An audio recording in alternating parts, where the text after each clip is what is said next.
Hey, Mark Rogers here, and from time to time, news comes across my desk that I think I need to share. And this last Tuesday, on the Tuesday stream, I streamed a piece of news around long-term care coming out of the American College, and I wanted to make sure that you understand what the educational system is saying about planning for long-term care. Join us every Tuesday, 9 o'clock in the morning, PST. Look forward to chatting about various news items that will make an impact to your retirement, and take a listen to what we got here. Just this particular piece I will share is just literally came across my desk this morning. It's put out by the American College. The American College is for the financial industry it just got posted July 31st, 2024, just a week or so ago. Earlier in the year, the American College of Financial Services unveiled the results of its 2023 retirement income literacy study. So Claudia, this goes back to what we're talking literacy, about. Right? How literate are we in terms of creating that income? Yes. Several of these results, including America's knowledge of long-term planning, gave cause for concern. Whoa. According to the most recent iteration of the Retirement Income Literacy Study, a survey conducted by the college every 4 years to measure older Americans' financial literacy in 12 knowledge areas to retirement income. One of the top areas of concern facing Americans they had toward retirement is paying for long-term care. There it is. There it is. A number of factors contribute to this, including in cuts in Social Security, inflation, the rising cost of healthcare. Yeah. And so, anyway, I thought this was interesting. There's talking heads on the media that can sit there and flip things around, but until you start backing stuff up with financial data, research data, American College being a source of that, it's important. Additionally, the study that found the significant number of Americans severely underestimated their need for long-term care, with only 44% of survey respondents expecting they would need long-term care as they grow older. Claudia,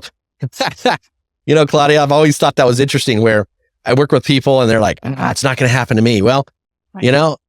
And the government says, and we're going to see it here, the government says 70% of people over 65 will need some kind of long-term care, right? So it's like, man, I'm always talking to the 30% of people, Claudia. That's right. Yes. It's not going to happen to me. No, exactly. Yeah. We don't know. We don't know what will happen, what the future holds for our health as we advance in our age. I know. So let me just read this piece here. So where's this? So, that wasn't it. Let's go back to, I'm learning my tricycle here. I saw up there, it said 60% of the people that were in the survey, they had no idea. Right here, of the respondents stated that they had not even looked into policies or explored their long-term care options. Yeah. Oh, wow. Yeah. So that's these were people between 50 and 75 years old. Right. And that's the thing, Claudia, and there's a dearth of information. So as a long-term care specialist, approaching the subject is very carefully is what I've been doing since 2008.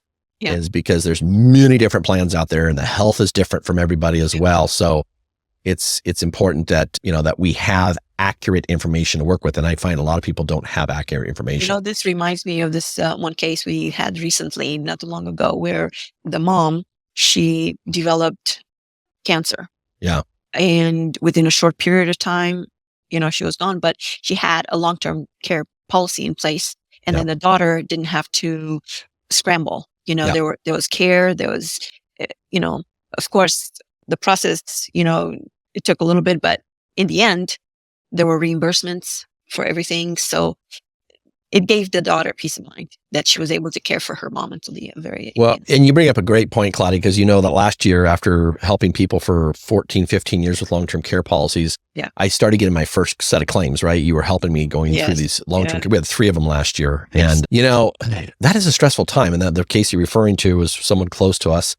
And, even though she had a policy and et cetera, the emotional stress about long-term care was such an eye-opener for me, because I know policies inside and out. I know how the system works, but man, the emotional side of it, in terms of we need help and we may have a week or two before the policy kicks in because all the paperwork's going through. Yes. It's a big deal.